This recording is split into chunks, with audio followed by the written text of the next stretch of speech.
కథాస్రవంతి పదకేళి పరమాత్మ uncle comedy కథ. రచన doctor శ్రీమతి కొఠారి వాణి చలపతిరావు. వినిపిస్తున్నవారు పప్పు భోగారావు.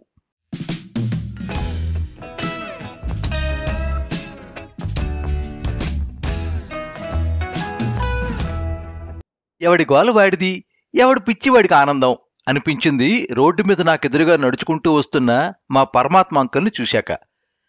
మనిషి లోకంలో లేడు. తల వంచుకుని ఏదో దీర్ఘాలోచన చేస్తున్నట్టుగా వేళ్ల గణుపులు లెక్కిస్తూ మధ్య మధ్య తల పంకిస్తూ తనలో తనే ఏదో మాట్లాడుకుంటూ ట్రాఫిక్ను పట్టించుకోకుండా అడ్డదిడ్డంగా నడుస్తున్నాడు. పరమాత్మ అంకుల్ బాగున్నారా అన్నాను. 2 సార్లు అన్నాక అప్పుడు తలెత్తి నా వంక చూశాడు. ఓ నువ్వా, నీ పేరేదో ఉండాలి అన్నాడు. నా పేరు గుర్తుకు రాకపోయినా ఎందుకో వెదకపోయిన తీగ కాలికి తగిలినంత ఆనందపడిపోతూ.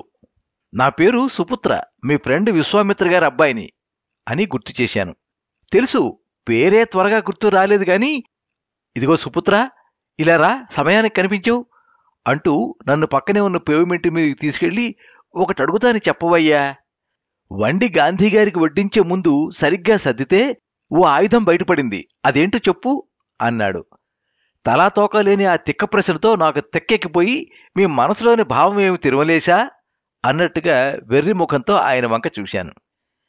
పోనీ ఇది చెప్పు, ఇంగ్లీష్లో సముద్రం చూశా, పదాలు డబ్బా కాదు అన్నాడు. బేర్మని ఏడవాలనిపించింది.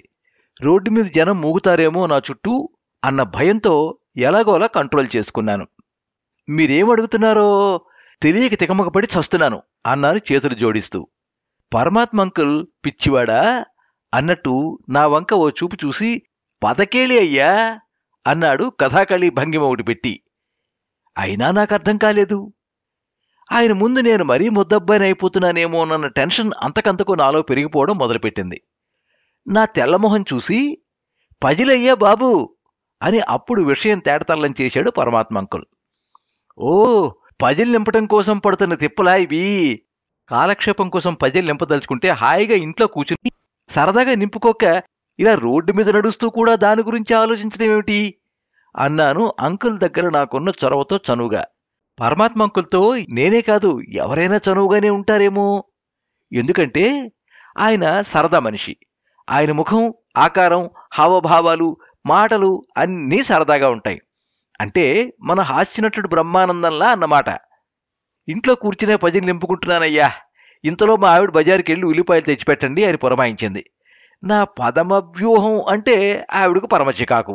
అదేమిటి? అదే పజిల్. ఓహో, దానికి ఇన్ని పేర్లా? గడీనుడి, పజిలింగ్ పజిల్, మాటల ఆట, పద విన్యాసం అని ఇలా ఇంకా చాలా పేర్లు ఉన్నాయిలే వాటికి. అన్ని మ్యాగజైన్స్ కవర్ చేస్తారన్నమాట. ఆహా, ఏ ఒక్కటి వదిలిపెట్టను. ఈ పజిల్స్ కోసమనే వరస పెట్టి పత్రికలన్నీ కొనేస్తాను.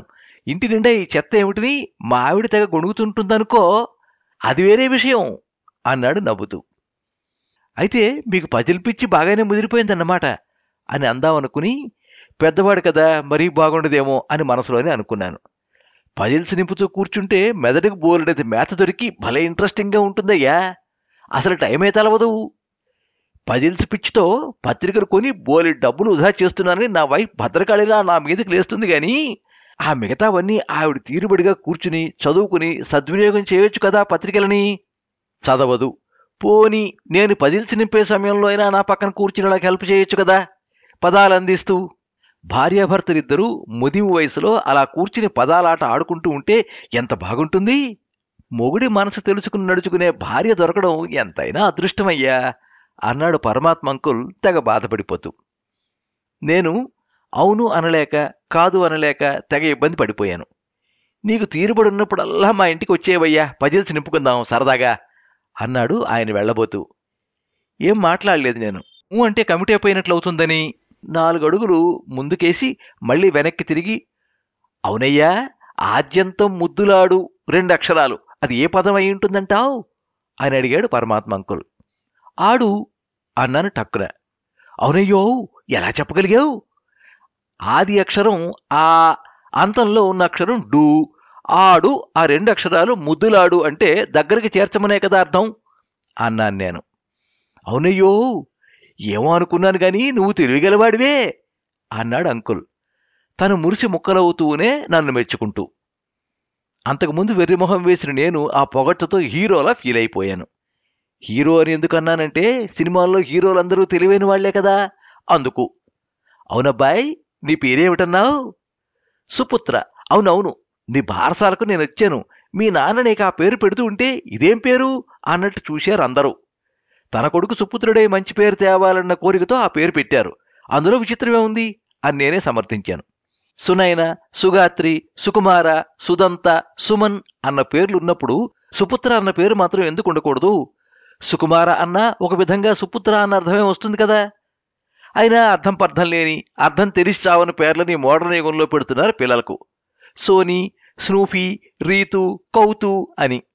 అంతకన్నా తీసిపోయిందా నీ పేరు అని ఆయన అంటూ ఉంటే నా పేరు గురించి అంత చర్చ అవసరమా అనిపించింది నాకు. విచిత్రమైన పేర్లంటే గుర్తొచ్చింది, ఆ మధ్యన ఒక ఆవిడ మా అమ్మాయికి ప్రసూతి అని పేరు పెడదాం అనుకుంటున్నాను, బాగుంటుందా బాబాయ్ గారు అని మా ఇంటికొచ్చి మరీ అడిగింది. అంటే అర్థం తెలుసా అమ్మా అని అడిగాను నేను. సునీతి, ప్రణతిలాగే అదో పేరు అంది. ఆ పేరుకు అర్థం ప్రసవం లేక పురుడు అని. ప్రసూతి వైద్యశాల అన్న బోర్డు చూడకుండానే లోపలికెళ్ళి పిల్లన కన్నావా నువ్వు అని అడిగేసరికి తెల్లమొహం వేసి నాలిక కరుచుకుంది. అలా ఉన్న ఈ కాలంలో పేర్ల ప్రహసనాలు అంటూ తను టాపిక్ నుండి డైవర్ట్ అవుతున్నాననిపించిందో ఏమో. అవును, దారము చివర తెగితే భార్య, ఆ పదం ఏమై ఉంటుందయ్యా అని అడిగాడు పరమాత్మ అంకుల్ తిరిగి పజిల్లో ప్రవేశిస్తూ. దారా అన్నాను. నేను అదే అనుకున్నానయ్యా, కానీ 3 అక్షరాలను ఇచ్చారే. అటుపక్క ఇటుపక్క పైన కింద గళ్లలో ఏ అక్షరాలున్నాయో వాటి బట్టి కూడా క్లూ దొరికించుకోవచ్చు కదా అంకుల్ అన్నాను నేను.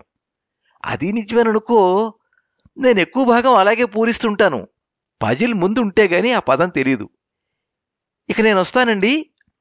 మీ నాన్న విశ్వామిత్రుడు ఎలా ఉన్నాడు? ఆ కోపం ఏమైనా తగ్గిందా, ఇంకా అలాగే ఉందా? మొత్తానికి సార్థకనామధేయుడు. చాలా రోజులైంది వాడిని చూసి. ఓసారి మా ఇంటికి తప్పక తీసుకురా.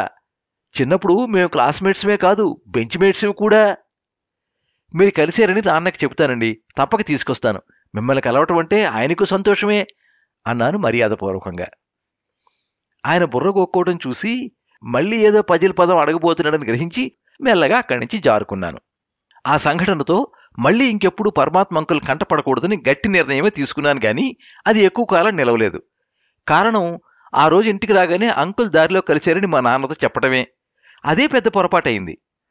రీసెంట్గా రిటైర్ అయ్యి తీరుబడిగా ఇంట్లో కూర్చుని పరమబోరు ఫీల్ అవుతూ కాలక్షేపం కోసం చర్చ చేస్తున్న నాన్న నన్ను వాడి దగ్గరికి తీసుకెళ్లరా, ఏదో పిచ్చాపాటి మాట్లాడుకుంటాము, ఓసారి ఇల్లు చూపించేవంటే ఆ తర్వాత నా అంతటి నేనే వెళ్తాను, లేకుంటే వాడినే రమ్మంటాను అంటూ నా చెవులో ఇల్లు కట్టుకుని పోరాటం మొదలుపెట్టారు.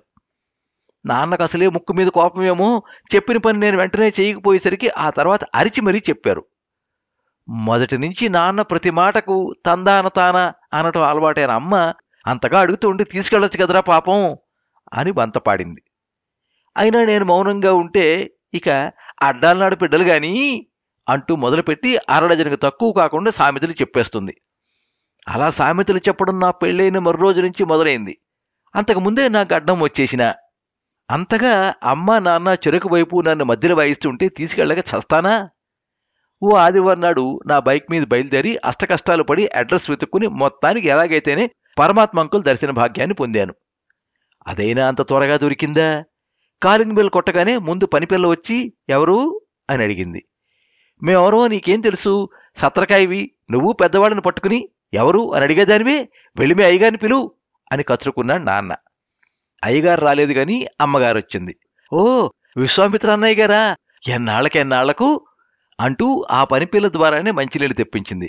ఉచితాసనం, వింజామర, అదే ఫ్యాన్ లాంటి సత్కారాలన్నీ తీరుబడిగా చేసింది. ఆ తర్వాత మిత్రుడిని చూడటానికి తహతహలాడుతున్న నాన్నను ఉద్దేశించి, మీరు మీ స్నేహితుడిని చూడ్డానికి ఎంతో ప్రేమగా అంత దూరం నుంచి వచ్చారు గాని పాపం ఆయన ఈ లోకంలో లేరు అంది. అయ్యో అదేంటి అని నాన్న, ఈ మధ్యన నాకు కనిపించారు పాపం అని నేను ఇద్దరం కోరసగా ఒకేసారి అనేశాం. అప్పుడు ఆంటీ జరిగిన తప్పు తెలుసుకుని ఆవిడ తెలుసుకున్నట్టు మాకు తెలియనివ్వకుండా ఫుల్ కవరేజ్ ఇచ్చుకుంటూ, ఆయనకి పజిల్స్ పిచ్చి కదా, అందులో మునిగిపోయారంటే ఆయన మన లోకంలో ఉండరు, రండి చూపిస్తాను అంటూ మమ్మల్ని తీసుకెళ్ళింది. అక్కడ దృశ్యం చూశాక నిజంగానే ఆయన ఈ లోకంలో లేడు అనిపించింది నాకు కూడా. చెక్క కుర్చీలో ముందుకు వంగి కూర్చున్నాడు. లుంగి, బనీను, చెత్వారం కళ్ళజోడు, రేగిన జుట్టు, పిచ్చి చూపులు చూస్తున్నట్టున్న కళ్ళు, ఇది ఆయన గెటప్. ముందుని టీపాయ్ మీద 2, 3 తెలుగు పత్రికలున్నాయి. చేతిలో పెన్నుంది. పక్కన ఓ పెన్సిలు, రబ్బరు, షార్ప్నరు ఉన్నాయి. మహాకావ్యం ఏదో రాస్తున్న కవిలా ఎటో శూన్యంలోకి చూస్తూ ఏదో దీర్ఘంగా ఆలోచిస్తున్నాడు. ముందు వెనక గళ్లలోని అక్షరాలతో సూట్ అయ్యే పదము మరియు నిర్వాహకుడిచ్చిన తికమకల వాక్యాలను ఛేదించి ఆ గడికి సరిపోయే మాట దొరక్క అప్పుడెప్పటినుంచో జుట్టు పీక్కుంటున్నాడని జల్ రాసి పైకి దువ్వి వదిలేసినట్టుగా నిక్కపొడుచుకున్నట్టున్న ఆయన పిచ్చి వాలకం జుట్టు చెప్పక చెప్పింది. మాటలు అలాగే ఉన్నాయి పిచ్చివాళ్ల. ఇంకా నులక మంచంలో బహుమతి 3 అక్షరాలు. 16 అడ్డంలో క్లూ దూలం మధ్యకు వస్త్రం. కూ వస్త్రం ఏమిటినా బొందా? దీనికి నిలువులో ఏముందో చూద్దాం.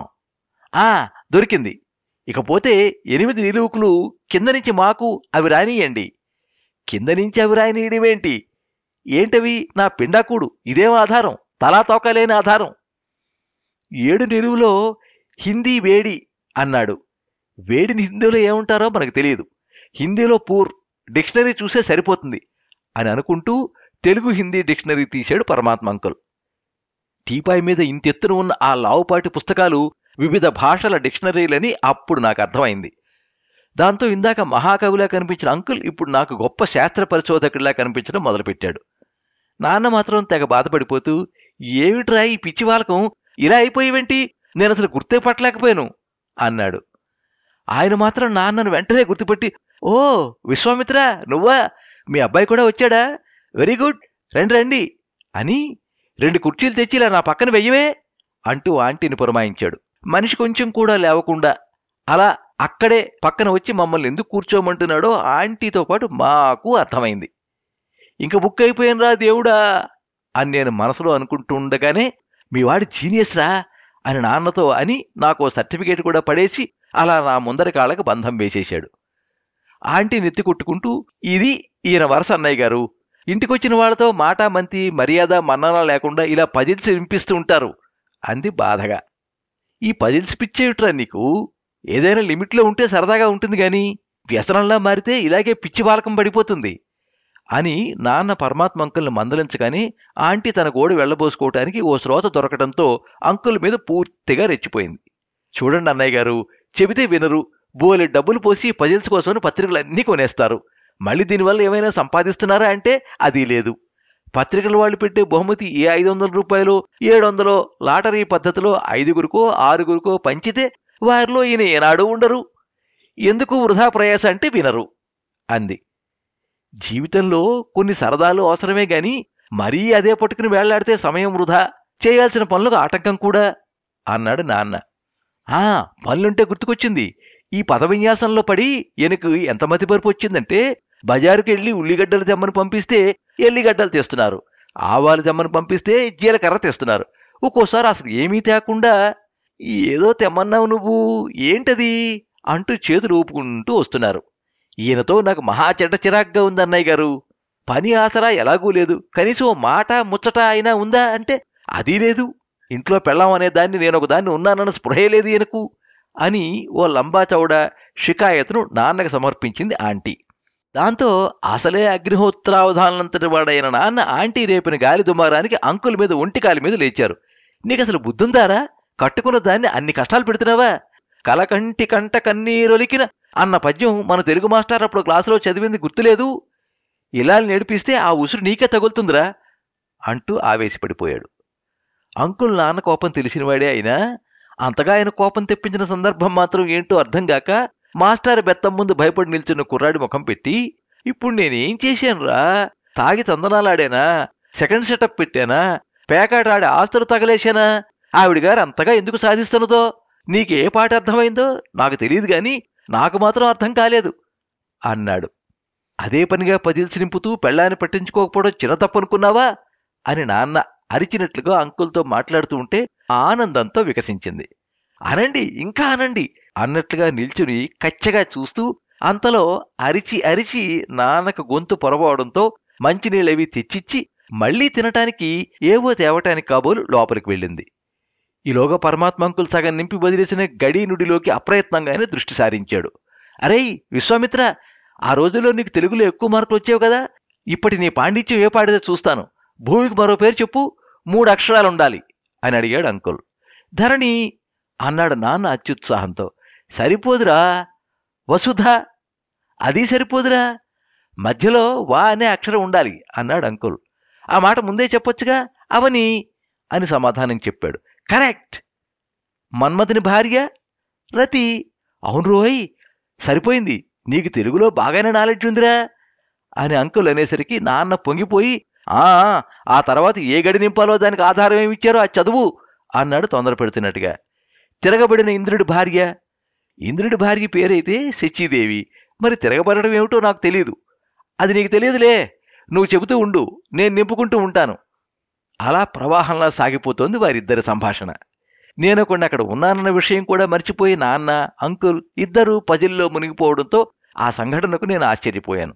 ఇప్పటిదాకా అంకుల్ని అరిచిన నాన్న అనుకోకుండా ఆయనకు తెలియకుండానే పజిల్ ట్రాప్లోకి వెళ్ళిపోవడం దెమ్మ తిరిగి నా మైండ్ బ్లాంక్ అయ్యేలా చేసింది. ఆంటీ వచ్చి ఆ దృశ్యం ఎక్కడ చూస్తుందోనని బితుకు బితుకుమంటూ కిచెన్ డోర్ వంకే చూస్తున్న నాకు ఉప్మా ప్లేట్లు ఉన్న ట్రేతో ఆంటీ కనిపించింది. కంగారు పడిపోయి నేనెంతగా సిగ్నల్స్ ఇచ్చినా పదకేళితో తాండవ నృత్యం చేస్తున్న నాన్నకు అంకుల్కి అవి వినిపించనే లేదు. ఐఏఎస్ ప్రిపేర్ అవుతున్నంతటి కాన్సంట్రేషన్ అది.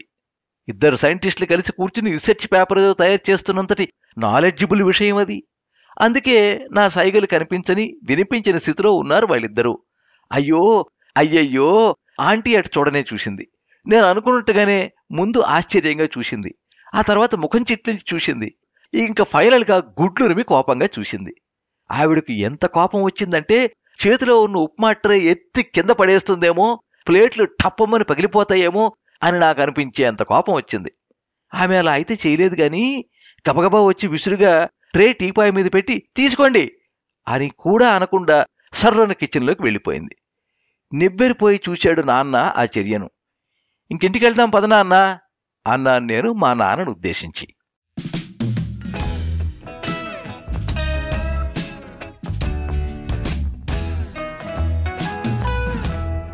మీరింతవరకు పదకేళి పరమాత్మ అంకుల్ కథ విన్నారు.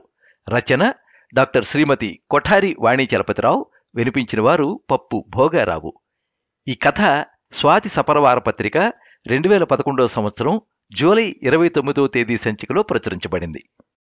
ఈ కథ మీద మీ అమూల్యమైన అభిప్రాయాన్ని కింద కామెంట్ బాక్స్లో రాయండి. ఈ వీడియోని లైక్ చేయండి, మీ మిత్రులందరికీ షేర్ చేయండి.